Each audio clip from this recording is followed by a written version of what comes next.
Ryan and I just played ANTS, and it's not Ants of Wistar, although it is from Cranio Creations, and it does look very similarly. Has a lot of the same art style, has a lot of the same iconography, and it does actually have a lot in common with some of the types of ways it's going to make you feel in terms of how some of your actions will work, but mechanically and in many respects, a wildly different game. Yeah, I mean, thematically, it follows along with a similar theme, and you'll see a lot of the DNA of that game that carries through this. But this time you're playing ants, and again, it's like these anthropomorphized ants, and you're doing ant things with all these different actions. So the theme of Rats of Wistar was the rats trying to escape from the Wistar facility. They've kind of moved away from that. Now you're just ants out in the life, trying to build up your ant colony by taking a variety of different actions. But the one thing that this really does have in common with Rats of Wistar is the card play. And they really, I think, even like maybe doubled down on the card play in this game. Yeah, if you like the tableau building of Rats of Wistar, and more broadly, if you like tableau building in general, so recent games like Wondrous Creatures, older games like Terraforming Mars, anything where you're building a big tableau of cards, and some of the cards have endgame scoring, some of the cards have instant effects, some of the cards have ongoing effects, some of the cards have a little combination of those things, you're going to really like this game. And particularly if you liked Rats of Wistar tableau, you're going to love the card play in this one. For sure. The mechanics of how you're going about doing all the things in the game, and it's not just about tableau building, is very, very different.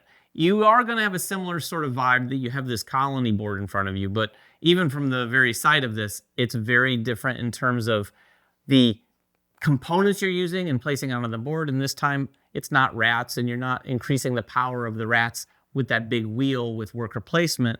But you are increasing the power of these rats by basically building production so you can lay eggs, and then they become larvae. And then once they become ants, however many ants you have up on this top row are basically the ants you can use during a round. And that's another thing I want to say. This game isn't defined by rounds. Right. It is kind of one of those games where you kind of decide, I'm going to take this type of turn, and it kind of like resets things. It's called the incubation phase in this game, and then it gets you more ants so that you can take more of the actions you want to take. Yeah, I mean, there's like 6 actions you can do in the game, and the whole goal of the game is to take as many of those actions as you can before doing that incubation phase. But you're going to have to do, it's kind of one of those games where early on you start with like just 3 ants. So you're taking very basic actions. But then as you increase that production, as you're growing your ants, you have to wait a couple incubation phases. I mean, you kind of want to call them rounds, even though they're not really rounds, but you have to wait a couple phases for them to grow. So what you're doing in the game to kind of build up your eggs, and then they turn into larvae, like David said, by the time they get to ants, you might have 5 or 6 ants spread out across your 3 different specializations. And a lot of what you're doing with the card play and a lot of even the actions that you're taking in the game are all kind of designed to help you grow that colony.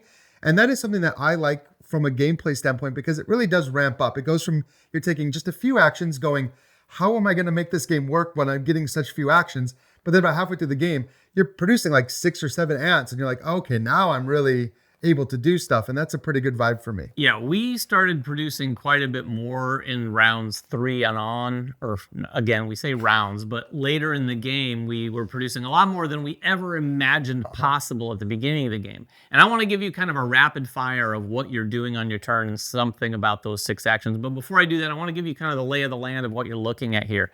This is the main board. We've got this set up for 2 players. You're going to have this card display over here. These are all the cards you get to choose from, but more on that later. And over here is the sort of area where all your ants are going to be able to go out and explore. They're going to be able to forage for resources, things like that. Defeat enemies, which are effectively other bugs. And then a big part of the game is this great player board. On the player board, you have stuff area for all of your production down here, which also steps you through that incubation phase. Then you've got these different stages. These are 3 different tiles where you're going to have your ants. These are ants up here, larvae, and eggs.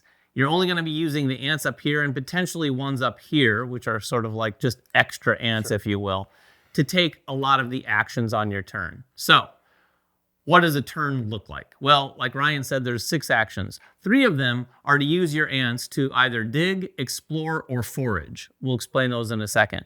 The other 3 are not related to using your ants. You can play 2 cards, and the cards, like Rats of Wistar, are going to have some requirements to play. Many of them you could just look at and say, oh, I don't have to spend anything, but I have these things so I can play the card.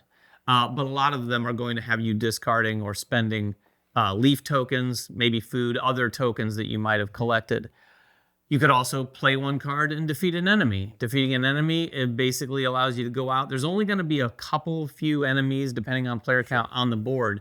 But as long as you have presence in sort of the region that that enemy is in, you can say, I'm going to defeat that again, looking at that card or looking at that token like you're playing a card and going, okay, I have these things, I defeat it.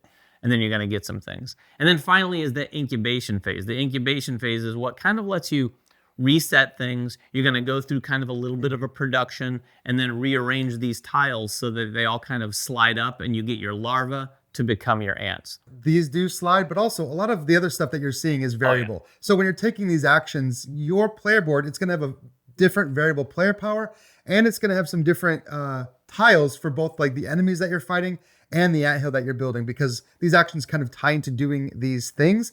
So you're going to have kind of a different focus, and the way that you're focused with your player board is going to kind of determine how you want to take these three actions, because like we talked about, and we can't stress this enough, you kind of get to choose the production that you're going up based on the cards you're playing and some of the actions you're taking.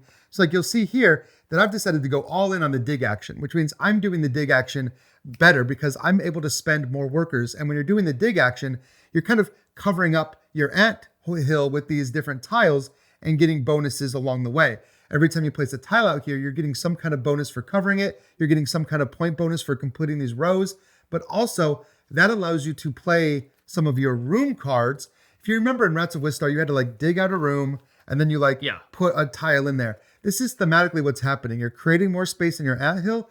A lot of these room cards require you to flip some of these tiles over from like the brown side to the used side, and then you're able to play these cards. So the better you are at digging, the more of these tiles you're putting out, the more of those room cards you're able to build. So already you can kind of see how these actions are all kind of tied in together. Yeah, that's what digging is all about. You're just basically going to discard the ants from that space and take that action to the power of the number of ants that you discarded, up to 4. The other actions, explore is pretty simple. Explore and forage both let you interact with the main board. Explore lets you go to these spots that are in the middle of these hexes and gain the bonus, but it allows you to do so that you can help build a more expansive network through foraging. When you explore, you're simply going to look at these little dots. Some of them are explore 1s, explore 2s, 3s. You've got some 4s out here. Whatever power ants you use, that's where you can go. So if I just had one ant, I could go one of these 3 spaces like I did here and explore it. When you explore it, you're going to add one of those enemies to the tile. So here I would take one of these tiles and place it here. And then you're going to add some resources. In this case, it would be 3 food.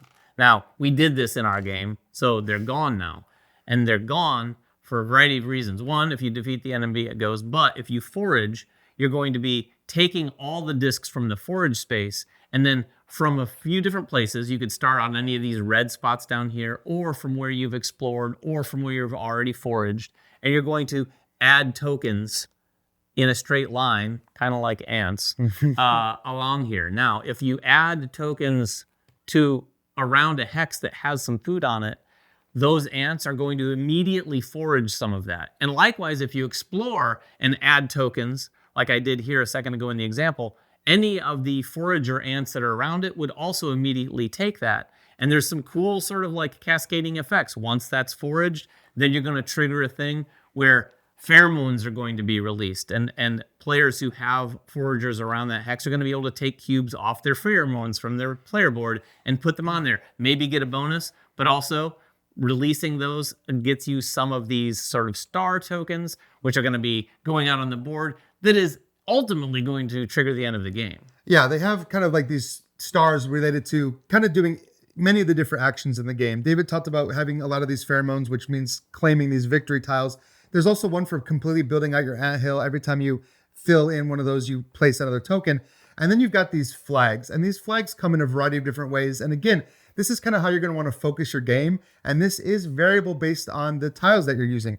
You're going to start with a specific set of 3 of these incubation tiles. And on one side, it's going to give you a goal. When you incubate, you look at the top tile. And if you've managed to complete that goal, you actually flip it and that becomes a flag for you.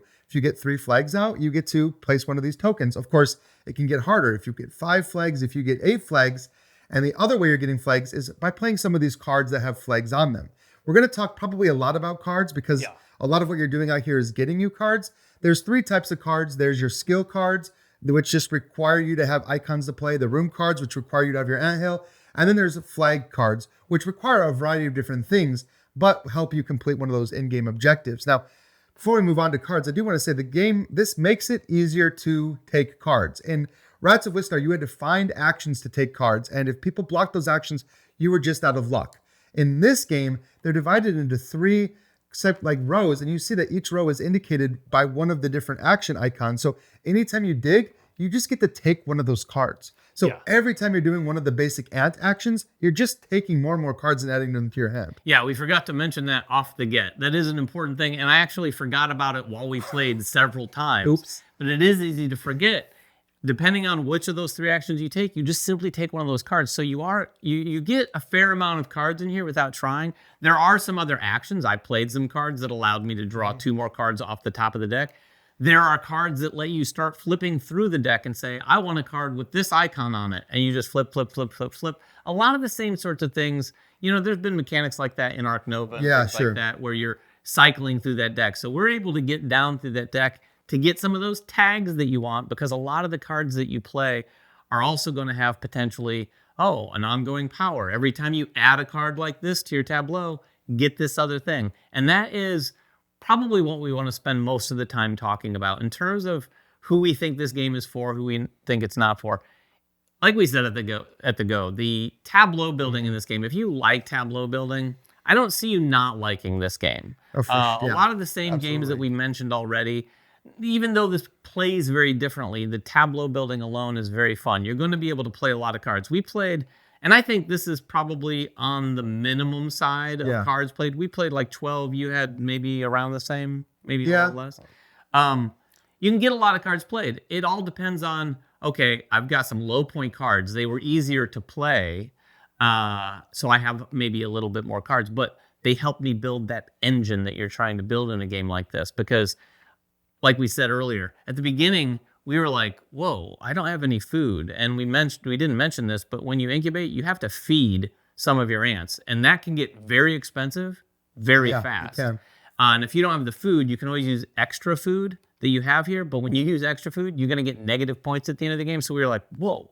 But by I'd say mid-game, I had some cards where I was getting, during incubation, I was getting 9 food. Yeah. And I had an abundance of food, and you can actually spend food for other things like artificially increasing the power of the action that you're taking. So if you had 2 ants, you can get rid of 2 food and make it like you had 3 ants to do the action. I mean, the cards are powerful, and the cards make everything you're doing better. And they're, like David said, a lot of these will just give you ongoing bonuses that are whenever you do this, do this. Whenever you play a specific type of card, get a benefit. We didn't talk about this track yet, but this is the nuptial flight track, which is a thing that ants do.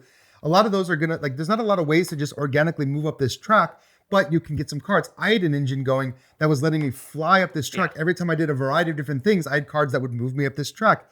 And you'll notice I took 2 of the highest scoring spots from reaching these different areas because that was what I kind of built my tableau around. And a lot like Rats of Wistar, a lot of the cards require you to have special symbols. You need to produce these symbols. Other things in the game want you to have these symbols, like going out and fighting some of these enemies. You'll notice they have the symbols, but primarily you're using them to play cards. But something new that I don't think was in Rats of Wistar at all is a lot of these cards might say, okay, well, when you play a green card, take one of your discs and put it on this card. And then at the end of the game, this disc is worth, for every 2 discs is 4 points or something. And so now you're wanting to play specific cards, not just to produce the icons, but to trigger all of these. And that's only one example of like when you're triggering. David mentioned triggering during the incubation. You can get like 5 or 6 cards that all fire off during incubation. And for me, that's a really satisfying moment. Yeah, the incubation is very much like if you've built an engine in other games that allows your production to be very rewarding, that's what incubation is here. You can get a lot of cards that do that, or even kind of like Veil of Eternity during the resolution phase. You're looking at all your cards that have an hourglass and going, oh, I'll take this, and you can do that in any order when you're taking your hourglass actions. And that can have an impact. Like Ryan said, you might have one that gives you a couple leaf cubes, and then you have another one that says, spend a leaf cube here to do this thing. So you can build those sorts of engines, and I think the addition of those types of cards, particularly where you're accumulating points on some of the cards, there's some cards that have you tucking other cards underneath them. So I think a lot of those mechanics feel very inspired by some of the cards you might see in like a Terraforming Mars that wasn't in Rats of Wistar. Well, and not to mention that the card play in Rats of Wistar, the card play was my favorite part of the game. And between us, I think I liked Rats of Wistar the least out of me, you, and Emily. But part of that reason was I felt playing cards in Rats of Wistar was tough, because a lot of times if you're last in turn order, people are going to the spaces that let you play cards, or you're just like wasting a rat to send him up there and taking that action that plays a card or whatever. In this game, there's no limit to the amount of cards you can play. Your only limit is resources, because when it comes to your turn, I mean, I don't know if this is clear enough. Only these 3 actions use workers. You can keep coming back and saying, I'm going to play 2 cards. I'm going to play 2 more. I did that I'm going to play several 2 more. times. As long as you have the resources needed. And like David said, he played a lot of cheaper starting cards that might not be worth a ton of points, but they just continue to give you effects and build out your tableau of icons. I like that because it lets you just have a lot more fun playing the cards. I never felt like I was like, but if I play a card, I can't forge. You can do it all. Right. It will lead to some of those moments for a player like me to where I'm having so much fun playing the cards. I'm not really thinking about what they do. It actually wasn't until our final round where I'm like, I'd initiated the end game by having enough stars on here. And then you finish that round, play another full round, and that is the end. Well, Ryan took his turn. And then on my last turn, I was like, well, I can play these 2 cards, but it's not going to get me anything. Sure. Even my second to last turn, I was like, well, I could play these 2 cards because, like you said, I had a bazillion resources at the moment, and I had a bunch of cards in my hand. They were like, well, I could get this played, but they were 0 points. Sure. So at that point, I was like, well, that would be fun to have that as part of my engine. But what I'm saying is, oftentimes I'll get distracted by like, well, I can play these 2 cards, so I guess I'll take my turn to play these cards. I will say, while there's no limitation where someone else is blocking the space, you don't want to just continue to play cards, because what you are losing out is the action economy of the action that you're spending to play cards that might not be doing anything. Sure. For you. But in a game that's player controlled, you're kind of watching what other players are doing. Yes. And we talked about how the star track is kind of the in-game trigger, and you're completing this for different things like we talked about throughout the game. So you're kind of watching as like opponents play things out there. And then you get to the end of the game and you're kind of like, oh shoot, I thought I might have more than, one more round. But then you kind of have to decide what's better for you. And in our game, we ended, and I will say I won. And you might look at my board and you might say like, okay, well, I had more of my ant hill covered. I went heavy on the strategy of fighting guys. I had a lot of cards and I had these spots on the track. So like, oh, it was a blowout, but it wasn't. It was like a 10-point difference, because while I was out doing that, David was actually focusing on getting those stars out. He was actually focused on completing some of those objectives, and he had so many stars out and he had produced so many ants that by the time we scored it all, I mean, I did win, but only by 10 points. Yeah, 10 points, and it was like a 70-something to 60-something sort of affair, which is really good. We got to our points in very different ways, and I'm a big fan of that, where we can have a variety of different ways where we get to our points, and it's still a pretty close game. And a lot of my points I scored literally in the last couple rounds, because it ramped up to that moment like, oh, in my second to last turn, I think I got one of these stars. And then at the very end of the game, you do one more incubation. Everyone does. And when I did that, I got another one of those stars because we had completed enough of those flag goals. Which was big, because it gave me another 6 points, which got me a little bit closer. Otherwise, it would have been a fair amount of a distance. Well, and it's kind of crazy too. I talked a little bit about the variability, and if you know the channel, you know that I love variability in games. Variable player powers, but before I would talk about the variable player powers, I want to talk about these variable setups here. I thought it was interesting, and I thought I had a little bit of an unfair advantage, knowing that when I looked at my bonuses for killing enemies, we have different sets of bonuses. 2 of mine gave me in-game scoring. Yeah, mine. None of David's gave any in-game scoring. But so I was like, oh, I'm getting all these scoring opportunities he's not getting. But at the end of the day, we still came within 10 points of each other, even with my in-game scoring. Yeah, it is interesting. And there is a side of these boards that's all the same for all players. You can play sort of an introductory game like that, or you can flip them and they're asymmetric. And then you can also introduce the variable player powers. You can have this sort of like, I don't know if it's the queen or what. I think it's the queen, obviously. She's wearing like a crown and a cape. You have these queen tiles that give players very different powers. I actually had the power. Mine came with extra components, all of these little tag icons. So I had these little tokens They would normally be just on cards that you'd played. But I could, as a free action, place one of them out, and then I have that tag for the rest of the game, so it allows me to get a lot more things done. And then there's 2 more spots. I had to spend food, which I never did, actually. You probably could have. To put more tokens out. So it's basically a built-in way of having tokens that you can't find during the cards. Ryan's was totally different. Yeah, mine, at the start of the game, I got to stack 4 extra ants onto this board. And throughout the game, once per turn, I could discard a card to effectively add this to one of my stacks and take that skill or specialization at 1 higher power, which for me was really good early in the game. Because like by the end of the game, you might be producing and you might have like 2 or 3 power in each one, but at the beginning you've got 1. And so really the only way to increase that power early is by spending your really precious food or by using my power. So I felt like this was a pretty good power for me early on. There's a handful of them. Oh, too. there's a whole stack of them. Maybe. And they all start with different starting resource sets, and like they start with vastly different powers. I think you play the game, you look at your power, and you decide that's kind of going to dictate what I'm going to do this game. Yeah, so that is Ants. We did gloss over some of the nitty-gritty. There's a lot. Although we got into it a little more than I think we anticipated. But there is a lot to this game, little steps here and there that we didn't describe. So if you have any more questions about it, please make them in the comments below. We'll get down there and answer whatever we can. Until next time, make sure everyone has fun at the table, and we'll see you then.